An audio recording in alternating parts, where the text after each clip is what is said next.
Good evening, everyone, and thank you, as always, so much for joining. This is the second share on the halachas of and hashkafas, the ideas behind Birchat Hamazon, benching, both from a halachic and understanding insight perspective. Last week, we focused on the structure of benching and used that as a springboard to try and understand on a deeper level what Birchat Hamazon really is. And the key pasuk that we focused on is the pasuk in Devarim, chapter 8, pasuk Yud, pasuk 10, V'achalta v'savarta v'irachta. You should eat and be satiated and then bless, give a bracha to Hashem, Elokecha, to give the bracha to Hashem.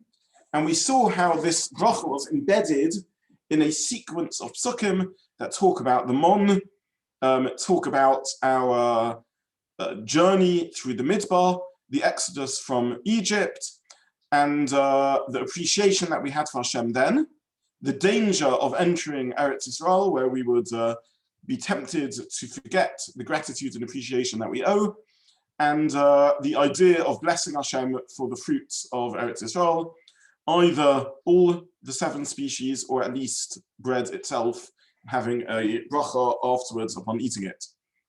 And we saw how this determined the nature and the structure of the bracha, and explained to us everything about how it was structured, and indeed the thoughts of Chazal on the idea. So if we just look again at the pasuk, and I'll share my screen just very briefly, the core central text. The pasuk says, "V'achalta v'savarta v'irachta es Hashem Elokecha, ala oretz atova Hashem nosan lach," which Chazal interpret as follows: "V'achalta," there needs to be eating; "v'savarta," as far as the Torah law is concerned, there needs to be satiation; "V'irachta," and then one says the bracha. So this is referring to the after bracha. What is the bracha said on? Well, clearly on the eating, but also al ha'aretz hatova Hashem nosan lach, on the good land which has been given to us. And therefore, Chazal understand there are 3 brachas in Birchat Hamazon. The first bracha on the food itself, Hazonos ha'olam kolo b'tzovo, which they tell us Moshe instituted when the mon fell. The second bracha al ha'aretz hatova, nodeh lacha Hashem Elokeinu al ha'aretz hatova, the bracha on Eretz Yisrael. And the third bracha hatova, on that which is the source of the goodness in Eretz Yisrael, which is the Beis HaMikdash and Yerushalayim, the spiritual roots of Eretz Yisrael. So this is the key text, and this is what gives nature to the structure. And from this, Chazal derive their understanding that the first bracha was composed by Moshe, said on the mon, the second bracha composed by Yeshua on entering the land of Israel, and the third bracha said, composed by David and Shlomo when they conquered the Yerushalayim and built the Beis HaMikdash. So this was the structure of Birchat Hamazon, as we saw and as we discussed. And in one way of viewing Birchat Hamazon is to define it as an attempt to turn all bread into mon, to ensure that all the bread that we eat, we relate to as mon. We realize it's really ultimately lechem min hashamayim. Now, the fourth and final bracha of Birchat Hamazon is the bracha referred to as hatov v'hametiv. This is a drabonon, a rabbinical bracha, established at the deepest and darkest time in Jewish history. The darkest time in Jewish history was not the destruction of the second Beis HaMikdash, but was 60 years later when the Beitar-based rebellion of Bar Kokhba was squashed. And that was really when the population of Eretz Yisrael, the Jewish population, dramatically went down, and was really the deepest and darkest time in Jewish history. And at that time, the Haruge Beitar, the martyrs, those who were killed in Beitar by the Romans, were not allowed to be buried. Later they were buried, and in this slight spark of light in the very dark period of Jewish history is when this amazing bracha of hatov v'hametiv, that Hashem is good and does good, with an inordinate number of expressions of the goodness of HaKadosh Baruch Hu, in this bracha, which is a bracha of recognizing Hashem's goodness. And we explained that this was added by Chazal here in Birchat Hamazon in order to allow us to connect back to Birchat Hamazon. In other words, benching is thanking Hashem for food. It's thanking Hashem for the Yerushalayim, for Eretz Yisrael, for the Beis HaMikdash. But how do we do that in Golus? How do we do that in exile? And the answer is through recognizing in the depth of exile that even in the darkness, there's little sparks of light. Even in the darkness, there's things that we can appreciate. So that ability to appreciate the moments of light and goodness, even in the darkness of exile, this is the theme of Birchat Hamazon. This is the theme of Hatov HaMeitiv, or the fourth bracha that's added. And the reason this is added as an addition to benching is because this is what translates benching and brings it into modernity, into the post-destruction of the Beis HaMikdash era. In other words, where do we see the mon? Where do we see this connection to Hashem nowadays? The answer is through the little bit of light that we can find even in the darkness. And therefore, the bracha is said on Hatov V'Hameitiv. Now, I want to speak for a few minutes about a few other aspects of the structure of Birchat Hamazon to finish off what we said last week, and then introduce a couple more elements of essential features of benching, after which we'll try and apply some of these ideas to practical halacha. And then hopefully next week we'll be able to look in more detail at the text itself of, next week there won't be She'etz Purim, in 2 weeks' time to be able to look at more detail at the text of Birchat Hamazon itself. But this is the structure of Birchat Hamazon. The obligation to express gratitude to Hashem for satiation from bread is Torah origin. The formula of the composition, says the Rashba, is rabbinic. And the fact that we say benching even when we haven't got a chalta of a savata, we haven't been satiated, but even if we just have a kazayis, a minimum share of bread, is also rabbinic. This is how we understand the structure of Birchat Hamazon. Hatov HaMeitiv, as I said, reflects how we translate Birchat Hamazon into modernity, into a situation where we don't recognize the light of Hashem in the world, and yet have to see it through points of difficulty rather than points of positivity. In order to separate between the third bracha, which is Min HaTorah, which is part of the core structure of benching, and the fourth bracha, Hatov HaMeitiv, which, as I said, was only added in the time of the Beitar story and is only a late addition. For that reason, we conclude the third bracha with saying Amen to ourselves. So again, just to remember the structure, the first bracha is about food. Second bracha, Noda Hashem, which goes all the way through to V'al HaKol, is all one bracha. It's interrupted by Al HaNisim, but it's one bracha on Eretz Yisrael. Third bracha, Rachin Hashem L'kein Al Yisrael Amecha, finishing off with Uvenei Yerushalayim HaKadosh B'meir Yameinu, interrupted by Ya'aleh V'Yov and Retzei, but the third bracha is about Yerushalayim and Eretz Yisrael. At that point, we have finished Torah benching, and therefore we say Amen to separate and distinguish, so that we then realize that the next bracha we taught, etc., Hatov HaMeitiv, the bracha of the fourth bracha of benching is a D'Rabbanan later addition to benching, but not part of the core text. The translation of the word Amen is acknowledgement. What I've said is true. I firmly hold it. It absolutely is true. In the Sephardi world, there are those who have the minhag to say Amen to their own bracha. But in Ashkenazi world, we follow the poskim who say this concept doesn't make sense. If you just make a statement, and when you conclude the statement and you say it is true, that's not adding anything to the concept and the content of the statement. And therefore, to say Amen to one's own bracha is meaningless. And therefore, we very rarely say Amen to our own bracha. But one exception to this is at the end of the bracha of Uvenei, in order to separate it between the next bracha of Hatov V'Hameitiv. The figure associated with the Harugei Beitar story is Hadrian, the emperor. I mentioned him last week. And interestingly, we have a number of sources from Midrashim and other such texts who tell us that Hadrian, who was the Roman Caesar, encountered Rabbi Yehoshua, who was one of the Tanoim at the time of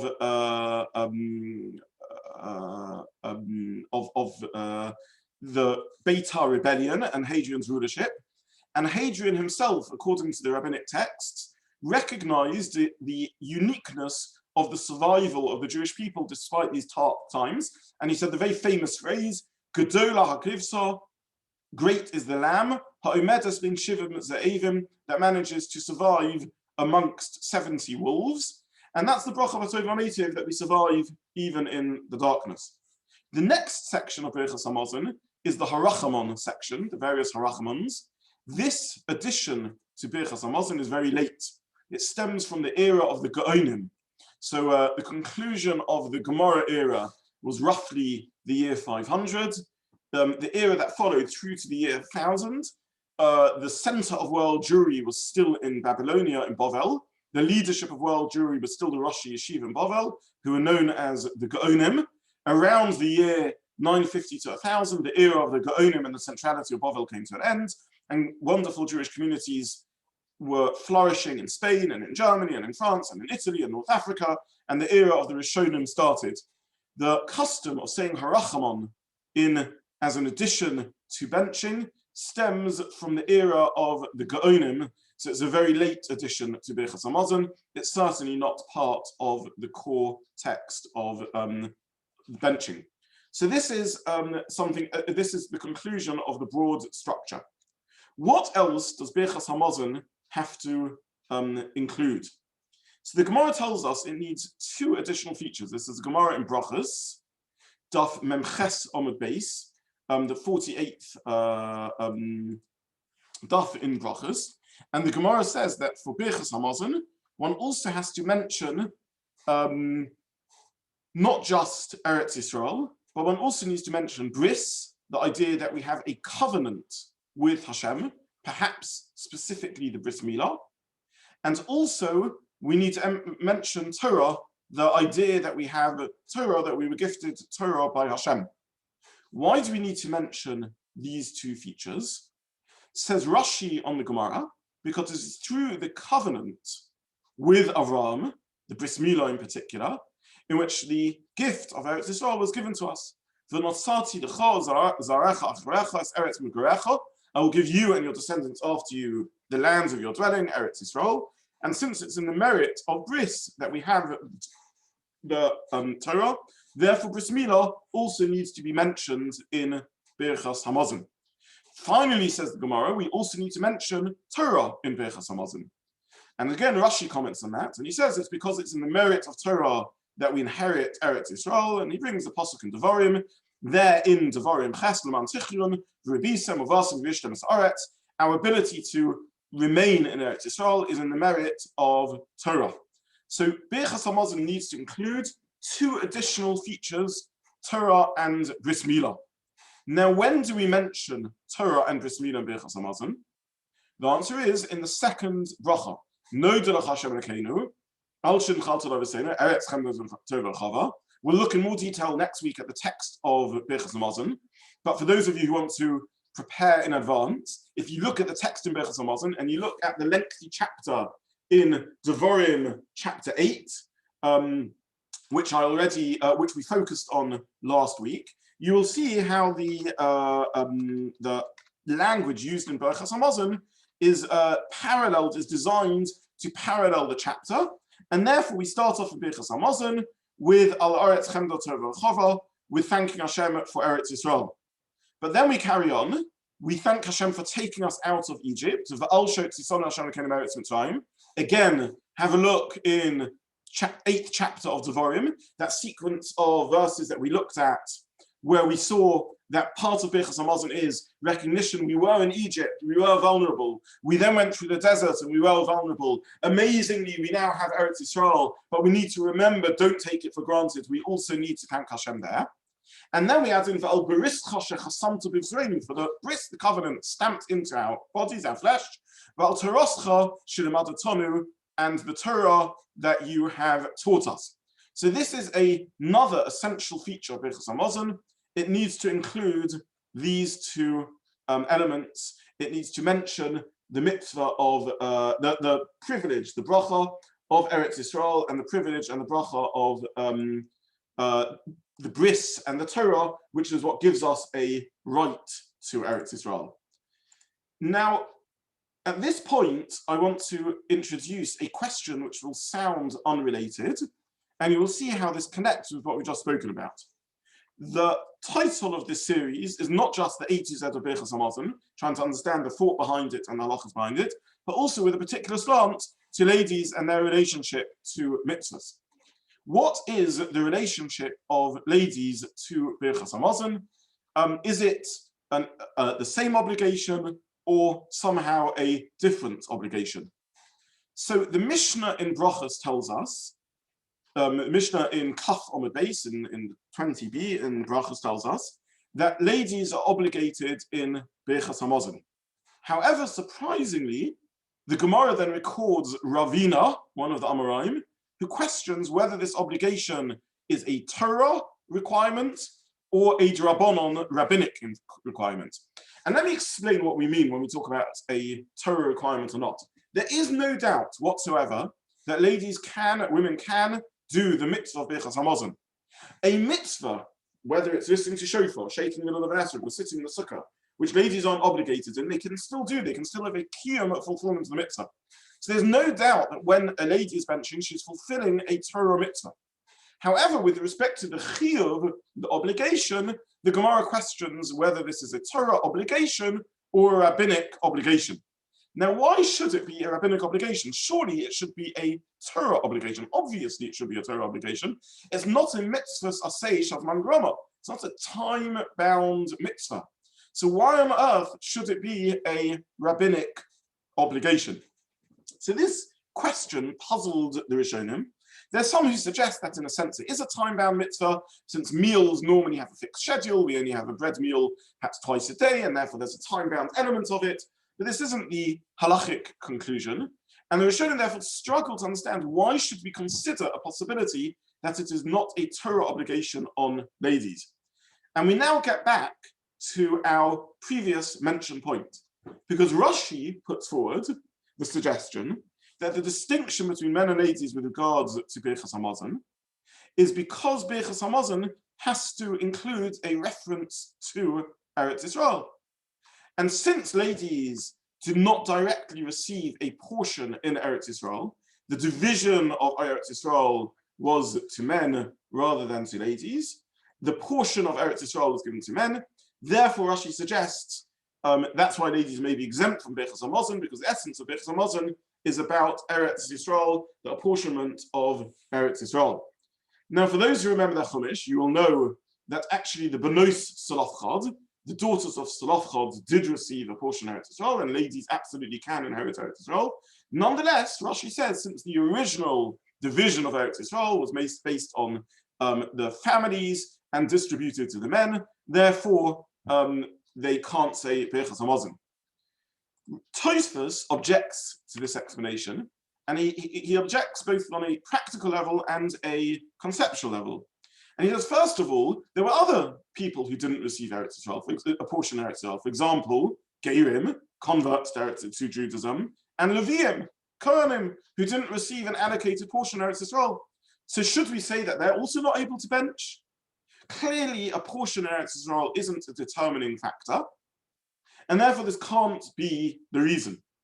Conceptually also, Tosfos objects, because it's true that ownership of a particular plot of land was distributed to the men rather than the ladies, but the relationship to Eretz Yisrael, the connection to Kedushas Eretz Yisrael, the mitzvah of Yishuv Eretz Yisrael, this is not something that we find there's a difference between men and ladies, males and females. So the connection to Eretz Yisrael in terms of material ownership, yes, there's a distinction. But in terms of Eretz Yisrael being the lands of Klal Yisrael, and all of us have been gifted Eretz Yisrael, in that respect, there's no difference. And therefore, Tosfos doesn't accept Rashi's suggestion. So now Tosfos has a different problem. So what is the explanation of the possible reason why ladies should be unable to say Birchas Hamazon? And he suggests it's maybe because of this idea of bris. Because we mentioned that in Birchas Hamazon you have to include the idea of a covenant with Hashem, specifically the covenant of bris milah. And therefore, says Tosfos, since ladies aren't included in a bris milah, perhaps this is the reason why they are exempt from Birchas HaMazon, as far as Torah law is concerned. Then Tosfos says, since we mentioned Torah, perhaps because the obligation of ladies in learning Torah is not a theoretical one, just to engage in Torah as a theoretical idea, but it's to engage in Torah for practical application. Maybe this is the reason for the difference, so says Tosfos. Now Tosfos' idea is also controversial. It is true that technically the mitzvah of bris milah doesn't apply to ladies, but the covenant of bris milah obviously does. We all have the same covenant, the same bris with Hashem.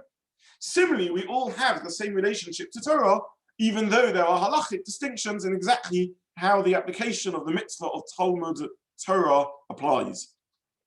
So the reasons given for exemption of women from Torah obligation remain questionable and unclear. It's not clear what the Gemara means and why there is doubt over this issue of whether this is a Torah or rabbinic obligation. What would be the difference? Well, there's a number of differences that would apply as to whether it is Torah or rabbinic law. One difference would be whether a lady can exempt a man in Birchas HaMazon. If the level of obligation is the same, then they can do so. One person can exempt another in spoken mitzvahs, like Kiddush or Megillah, that we'll be hearing in a week's time, or in Parsha Zachar, that we'll hear on Shabbos. Through the principle of Shomea Ka'ona, through listening to someone who's obligated, one can fulfill one's mitzvah. Can one fulfill the mitzvah of Birchas HaMazon by listening to someone? And the answer is yes, if they are on the same level of obligation. Now, what does it mean to be on the same level of obligation? So if I have eaten to satiation, one should eat and be full, and you have only eaten a kazayas, a minimal measure of food, you can't exempt me Birchas HaMazon, because you are obligated rabbinically, because the pasuk says one's only obligated for Torah law when one is satiated. And therefore, a rabbinic obligation can't exempt a Torah obligation. Therefore, perhaps we need to bear in mind, if it's a lady and a man, if a lady wants to bench on behalf of a man and the lady is obligated rabbinically, perhaps according to this opinion, and the man has satiated and therefore is obligated as far as Torah law, maybe a lady can't exempt a man. Maybe that would be one difference. Another possible difference would be in a situation of doubt.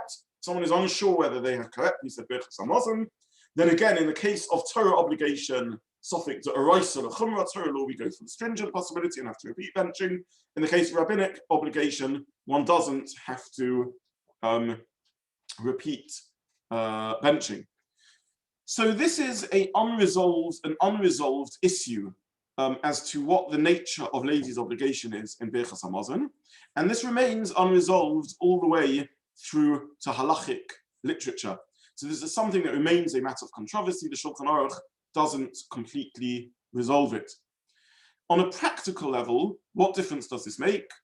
Well, not much. A lady is certainly obligated to bench because it's certainly a rabbinic obligation, and certainly when one does bench, it is a fulfillment of a Torah obligation if one has been satiated, because, as I said, the whole discussion is around chiyuv and obligation, not around fulfillment of the mitzvah. So the fulfillment of the mitzvah and the spiritual achievement is the same.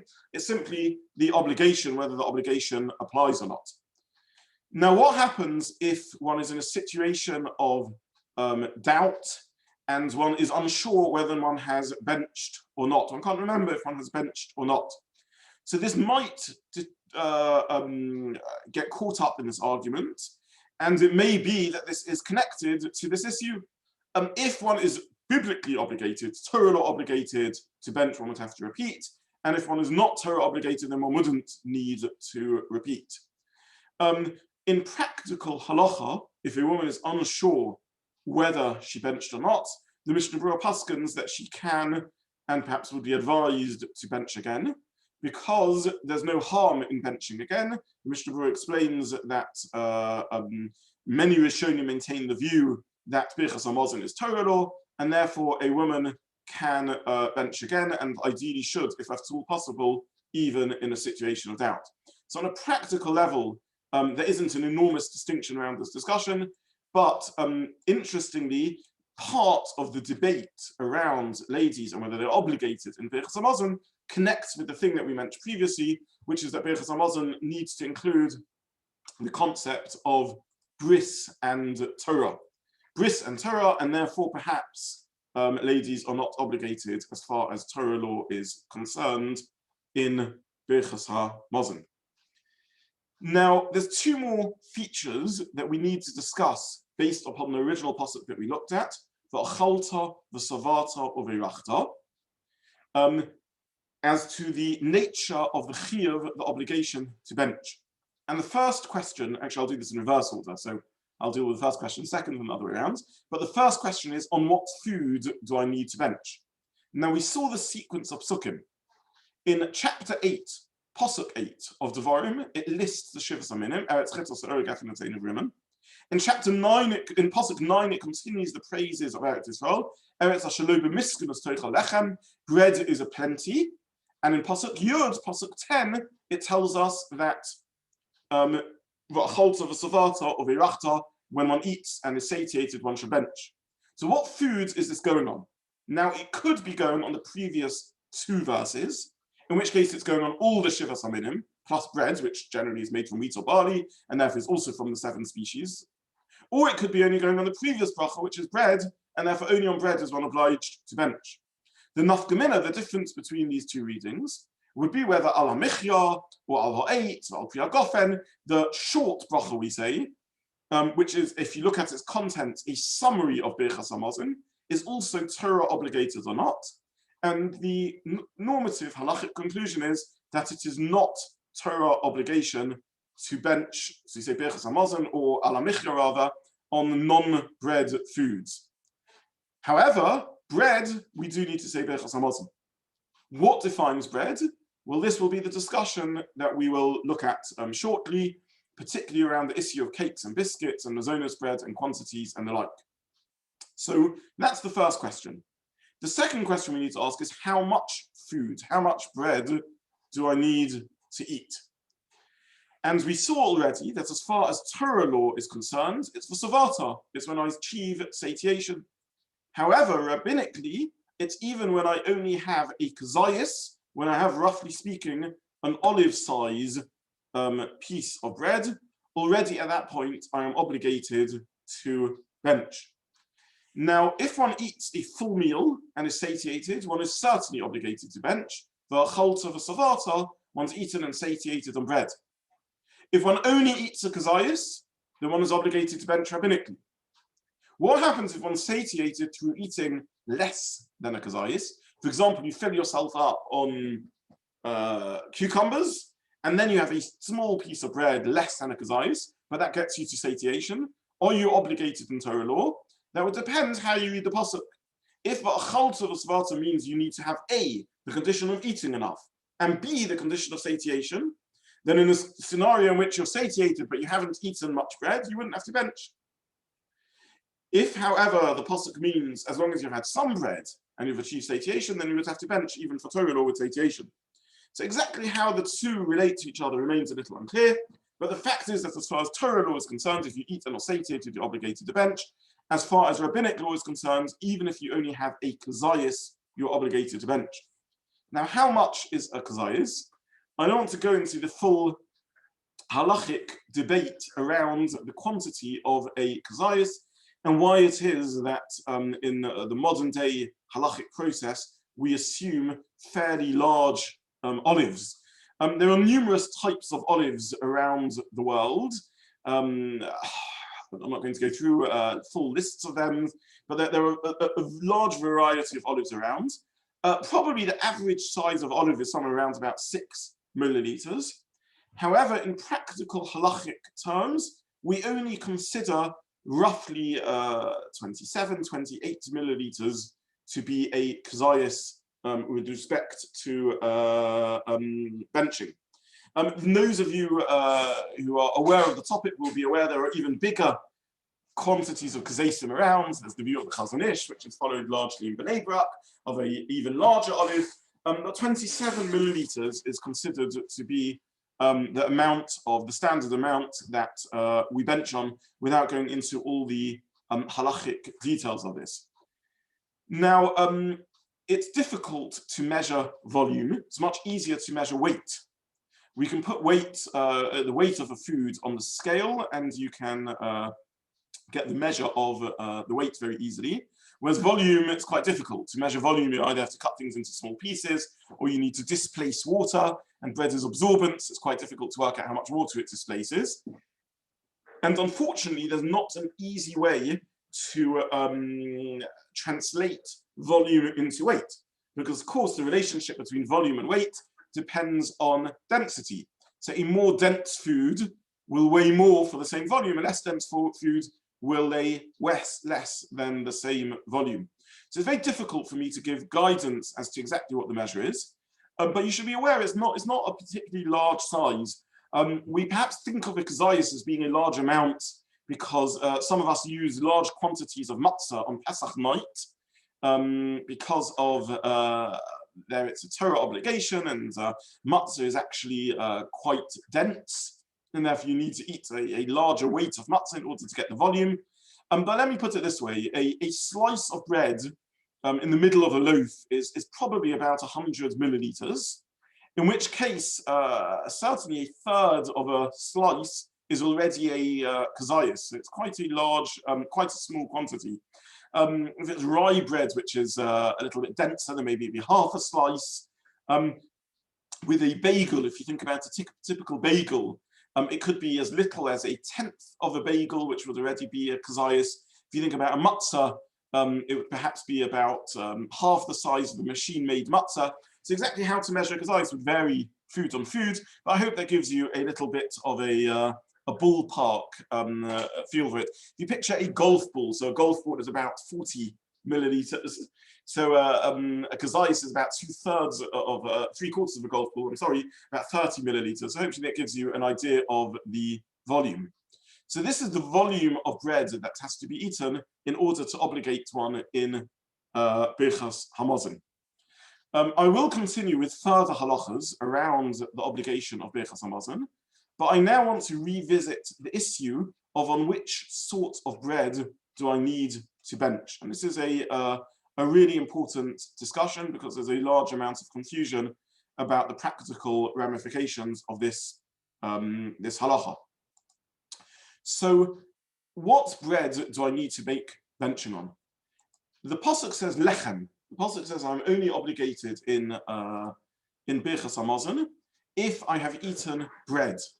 Now, as far as Torah law is concerned, there isn't really a distinction between bread and cake.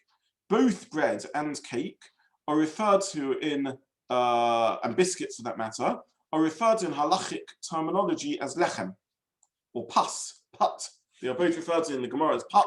Pat is related to the modern Hebrew word of pita. It's the Gemara terminology for bread. They are both referred to as pat, as bread. So what is the difference between Mizonos and Tamoxi? The answer is there are some sorts of bread upon which it is normal to be kovea seudah. It is normal to have a meal over. And there are other forms of bread which we normally eat as a snack.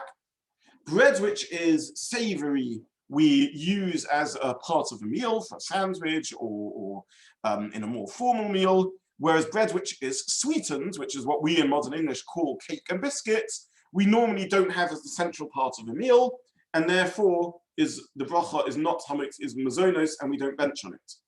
So since the pasuk says v'achalta v'savata u'v'yirachta, you should eat and be satiated when you have had lechem, Chazal understand that means the type of bread that you satiate yourself on, which is what we call bread rather than what we call cake and biscuit.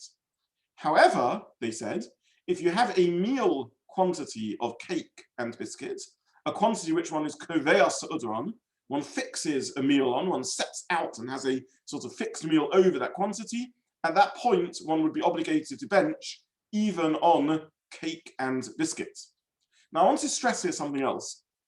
We say Mizonos on two types of food. We say Mizonos on bread, which isn't normally eaten as part of a meal, what in modern English we would call cake and biscuit. And we also say Mizonos on grain-based foods, even if they're not bread-like in the least. So for example, we say Mizonos on pasta and the semolina and the like, because these are made from wheat or barley grain, but they're boiled, they're not bread at all. If you have Mizonos, which isn't bread at all, like pasta, you can have as much as you want and you will never have to bench on it, because it's not bread. And the Pasuk said, we only bench, Birchas Hamazon, I mean, of course, on bread. If you have pasta, it's not bread, and therefore you will say on a michya, but not benching. However, if you have cake or biscuits, or Mizonos bread for that matter, and we'll speak about Mizonos bread in a minute, if you have those are bread. They're just sweetened bread that we don't normally use for a formal meal, but if we have it in a quantity that is part of a sit-down, not formal meal, a sit-down meal, but if we have it for the quantity that is part of a sit-down meal, then we would indeed need to bench on even this bread. So this is the concept of being careful if you have a large quantity of Mizonos, not any Mizonos, but Mizonos which is bread-like, i.e. cake and biscuits, needing to say benching on it if you have a large enough quantity on it. Now here I want to explain the controversy around Mizonos bread and understand the background to this debate. There are two potential halachic questions around the concept of Mizonos bread. So Mizonos bread is sold in all the kosher bakeries. How does Mizonos bread work and what do I need to be concerned about? So the first thing I need to determine is this halachically cake or is this halachically bread? And there are skeptics who have argued that this isn't cake at all. It's true, it's had a reasonable amount of fruit juice put in the ingredients, but the sweetness is relatively low level. It tastes somewhat like classic bread, and therefore one should say Tamoxi on it rather than Mizonos, because this is bread, even though it's been trivially sweetened. It's not cake at all. And therefore one would have to bench on it, even if one only has a small quantity of Mizonos bread, as long as one's had third or a half of a slice, which is a kazayas. Those who support Mizonos bread disagree. And they say, look, the majority of the liquid put in it is fruit juice, and therefore this is sufficiently sweetened. If you taste it, you can detect that it's sweetened. This is cake cut up to look like what we call bread. In other words, it's non-Tamoxi bread, it's Mizonos bread, halachically Mizonos, and it happens to be that it is conveniently packaged and made into sandwiches for ease of eating. The second criticism voiced against the concept of Mizonos bread is you're having too much. Because the whole argument, the whole svara, the whole reasoning of allowing Mizonos and not benching on it is because you're not having a quantity of being koveas udov, having a fixed meal. But these DT sandwiches, which you're eating, that's your meal. A lot of people have that for breakfast or lunch on the go, and that's their meal, and therefore one shouldn't be able to say Mizonos on them, one would have to say Hamotzi and bench on them. Now, this is an interesting point. What quantity of Mizonos does one have, at which point it becomes like a fixed meal? And the answer is it's very unclear. How do we measure the quantity that is considered a fixed meal? The Shulchan Aruch doesn't really say this. He just says if it's a normal amount to have a fixed meal. And the level put forward as quantities ranges from really a very small quantity through to a very large quantity.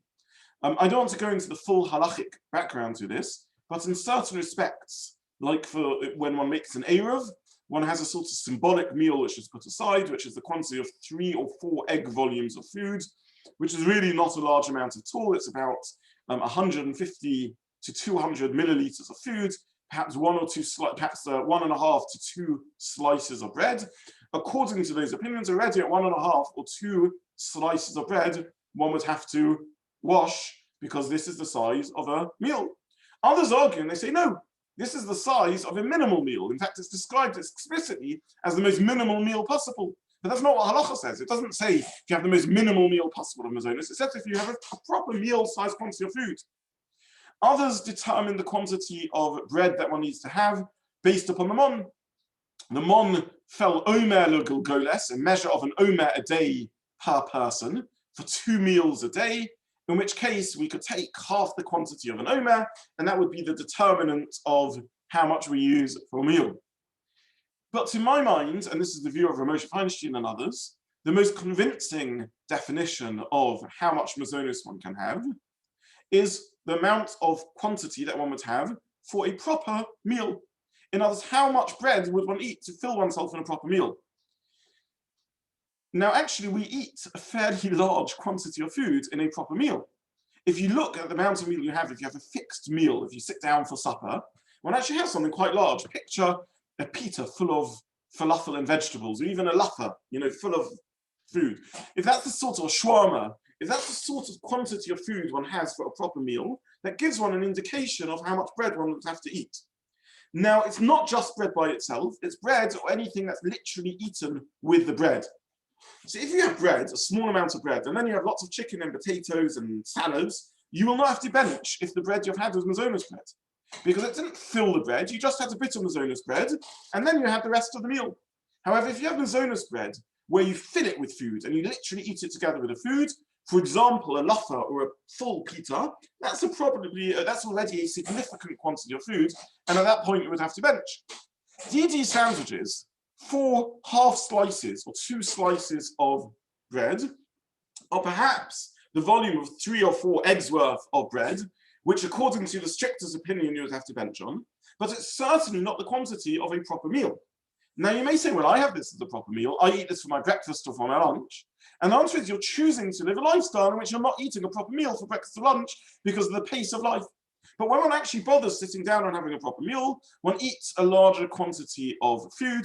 Just picture what people buy when they buy a pita or a laffa or a shawarma or something of the sort, just give you an idea of the absolute volume of food that one has. And therefore, it is inappropriate to bench unless one is having definite bread, and Mizonos bread is not definite bread, or one is having of Mizonos bread a definite quantity of a meal, which, as I said, is a fairly significant amount, not just 2 slices of bread. Now, one might say, okay, I hear Rabbi Zobin what you're saying, but there are other opinions. There are opinions that give smaller measures. There are opinions that say that Mizonos bread isn't sweet enough to count as cake. And therefore, I wish to be stringent and still wash and bench on this. And the answer is we cannot choose to be stringent in this case, because if you are benching unnecessarily, you're saying a bracha of Torah, a needless bracha. One who wishes to be stringent can avoid Mizonos bread completely.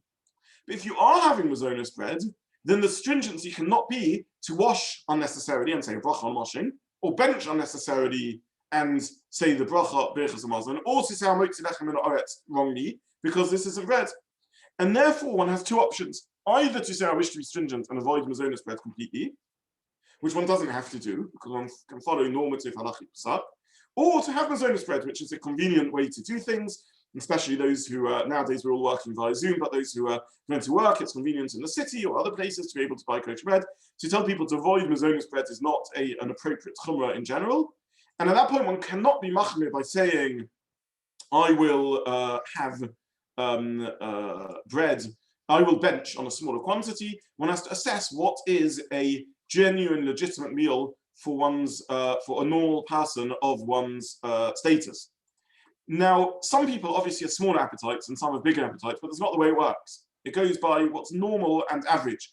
Perhaps children who are sort of a different class would have a different share. Perhaps ladies who are different to men would have their own measure. But within that, one can't say I have a metabolism or a physiology or I'm dieting, and therefore I have a smaller than usual quantity for a normal meal. One has to look at what would be typical for someone who's genuinely having a proper meal. Nowadays in the West, we very rarely have proper meals, and therefore perhaps we aren't used to these quantities, but it is a significant quantity that one would have to bench on. And if one has less than one quantity, one should not bench, because it would end up being a bracha, vatala, a needless bracha, and one that one shouldn't say. So in terms of what do I bench on? The answer is bread, or a large quantity of Mizonos bread, which includes cake and biscuits, but not pasta. But the large quantity upon which one would definitely wash would be the amount that one would have for a significant meal. And one can't trust, by the way, one's intuition on these things. So most people, perhaps after eating 2 slices of pizza, would feel quite full.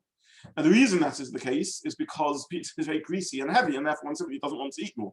But in terms of the quantity, it's significantly below the quantity that one would eat of a meal if one had a lighter meal and it would be a normal meal.